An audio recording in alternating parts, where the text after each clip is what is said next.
मतलब कि आप तैयार थे हर पल के लिए तैयार थे। वैसे इस इलाके से मैं परिचित हूं क्योंकि मैं हिमाचल प्रदेश में करीब 5 साल मेरी पार्टी का काम करता था, बहुत साल पहले। तो यहाँ तो हम लोगों को एंट्री नहीं थी, लेकिन जहाँ लोग हैं वहां तो मेरा जाना आना होता था। साल में 3-4 बार आता था, लेकिन इस बार मैं बहुत सालों के बाद आया। 2001 के बाद मैं पहली बार आया और दीपावली के इस पावन पर्व पर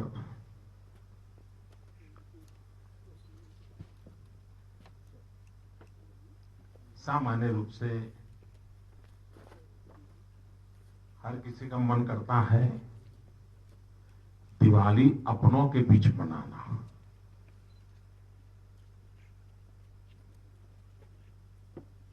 मेरा भी मन करता है दिवाली अपनों के बीच मनाऊं,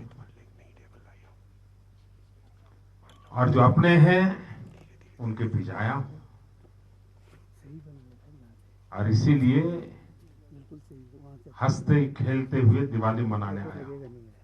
आप लोग अभी सीमा पर जाना है, सब चेहरा मत बनाइए। ऐसे ही आप जैसे साथियों के बीच चला जाता हूं, उन्हीं के बीच रहता हूं, दिवाली मनाता हूं।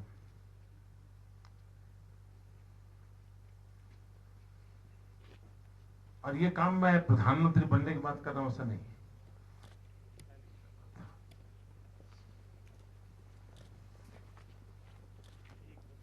किया था। चल रहा है। जो गुजरात में भयंकर भूकंप आया था 2001 में 26 जनवरी को, तो उस वर्ष जो नहीं 2001 की दिवाली, 2001 की जो दिवाली थी,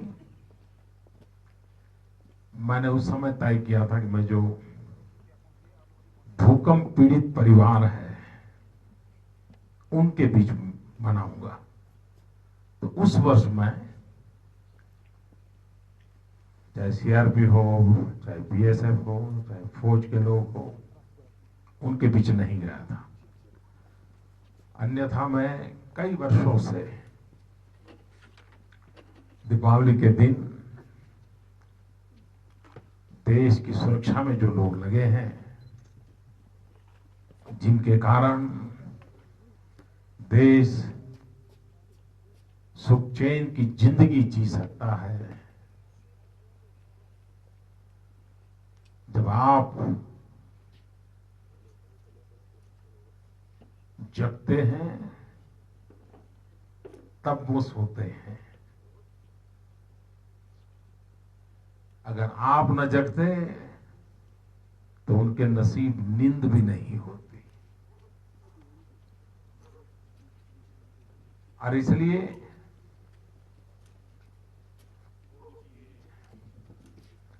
कठिन तपस्या होती है, सामान्य तपस्या नहीं होती है।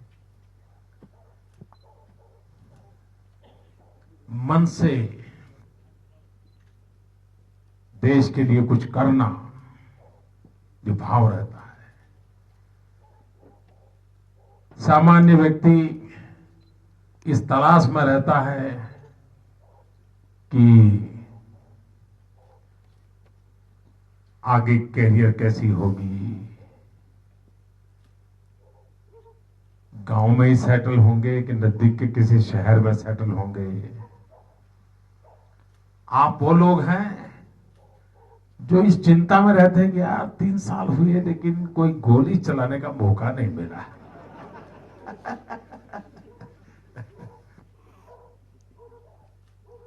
दुश्मन से भिड़ने का अवसर नहीं आया, यही दिमाग में रहता है आपके। और ये इसलिए रहता है तो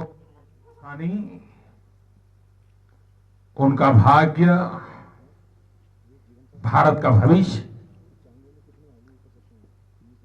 ये आपके रग रग में कण कण में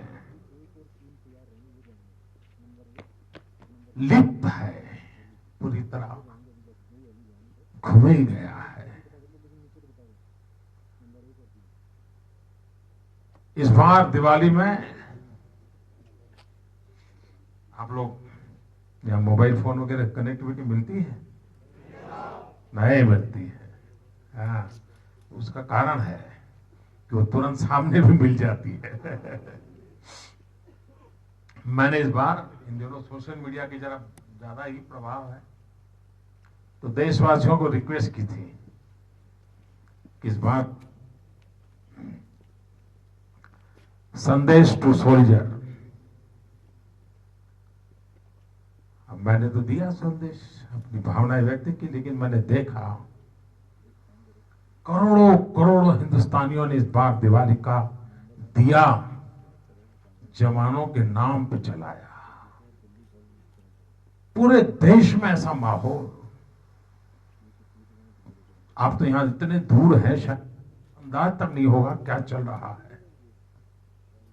पूरी दिवाली देश के सुरक्षा बलों के नाम समर्पित हो। बड़े बड़े फिल्मी कलाकार हो, खिलाड़ी हो, क्रिकेट जगत के सितारे हो, वैज्ञानिक हो, व्यापारी हो, किसान हो, सरकारी अफसर हो, बाबू हो, मुलाजिम हो, राजनेता हो, मंत्री हो, प्रधानमंत्री हो, स्थानीय काम करने वाला संतरी हो, सब कोई, हर एक के दिल दिमाग में जब दिया जला रहा था तो आपका चेहरा उसको दिखाई दे रहा था। पूरे देश में एक देशभक्ति का जज्बा, और इन दिनों जब जब सेना को, सुरक्षा बलों को,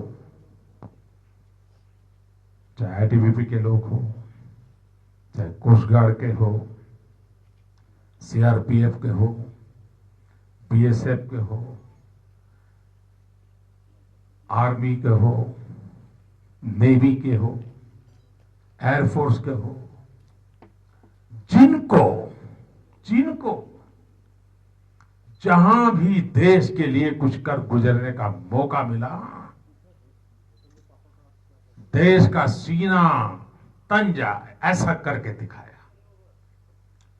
हम सब तालियों की गड़गड़ाहट के साथ उन सबको अभिनंदन करें जिन्होंने देश को बड़े बड़े पराक्रम करके दिखाए हैं।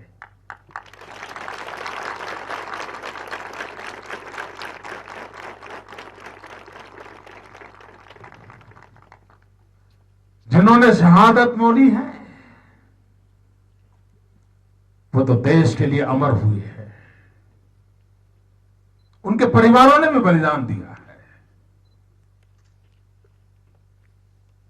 और ये जिम्मेवारी 125 करोड़ देशवासियों की है। जब मैं चुनाव लड़ रहा था, जब भारतीय जनता पार्टी ने 13 सितंबर को 2013 उम्मीदवार के नाम से घोषित किया, और 15 सितंबर 2013 मेरा जो पहला सार्वजनिक मैंने कार्यक्रम किया था वो रेवाड़ी में, हरियाणा में, सारे फौजियों के बीच में किया था, निवृत्त फौजियों के बीच में, सेवानिवृत्त फौजियों के बीच में। सारे सेना के अधिकारी भी मौजूद थे, निवृत्त। और उस दिन मैंने कहा था कि सालों से 1 रैंक 1 पेंशन का मसला अटका पड़ा है, 40 साल अटका रहा।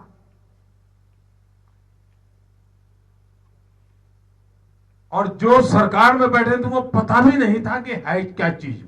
बड़ा दुर्भाग्य देखिए, कुछ लोगों को लगा कि ओआरओपी नहीं आएगा तो शायद फौज के लोग हमारे खिलाफ कुछ कर देंगे। जो निवृत्त हैं वो अगर मैदान में उतर गए तो चुनाव तो हमारा गया समझो। तो उन्होंने क्या किया, 500 करोड़ रुपया बजट में डाल दिया। उनको लगा कि 500 करोड़ से गाड़ी चल जाएगी। अच्छा, मुझे भी लगा चलो भाई इन्होंने 500 करोड़ दिया, हो सकता है 1000 करोड़ होगा। लेकिन जब मैं प्रधानमंत्री बना और मैंने पहला काम किया, लाओ भाई मुझे काम करना है, तो सारी सरकार की नींद उड़ गई, क्योंकि मामला 200-500 करोड़ का नहीं था, 10,000 करोड़ का था। तो मैंने फौज के लोगों से रिक्वेस्ट की, मैंने कहा भाई मैंने तो वादा किया, मुझे पूरा करना है। एक किस्त में तो देना ही सरकार की ताकत ही नहीं है। अगर आपको इताज ना हो तो 4 किस्त में कर दे। फौज के लोगों ने मेरी बात मान ली और 4 किस्त में उसकी सबको पैसे उनके घर मनी पहुंच जाएंगे। पहली किस्त पहुंच चुकी, करीब 5,500 करोड़ रुपए दे चुके हैं। 1 रैंक 1 पेंशन मेरे जीवन का सपना था, जिसको मैंने पूरा किया। मेरा वादा था, उस वादे को मैंने किया है।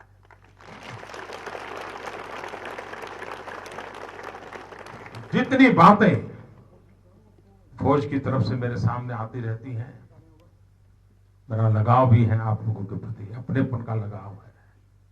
प्रधानमंत्री तो अलग चीज है, उससे ज्यादा कुछ है मेरा आपके लिए। तो आपके बीच आज आने का मौका मिला, बातचीत करने का अवसर मिला। बाद में मैं आप सबसे मिलूंगा। शायद वो लोग फोटो चाहते हैं, तो उधर देखेंगे तो थोड़ा एक बार तो फोटो हो जाएगा। सब लोग उधर देखेंगे। हाँ। शिवराज पीछे हो जाओ, शिवराज पीछे हो जाओ। सबके साथ निकालूंगा फोटो, तब जाऊंगा मैं। हाँ। हाँ।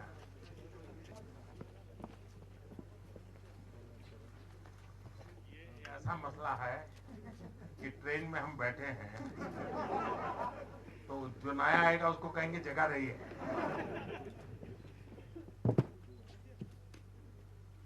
तो यहाँ सभी प्रदेशों के हैं। अच्छा, अपनी भाषा के सिवा फौज में आने के बाद एक, अच्छा पंजाबी कितने लोगों में? हम वही रखा इधर। पंजाब के, तमिल, जो तमिलनाडु के नहीं है उनको मलयालम, बांग्ला।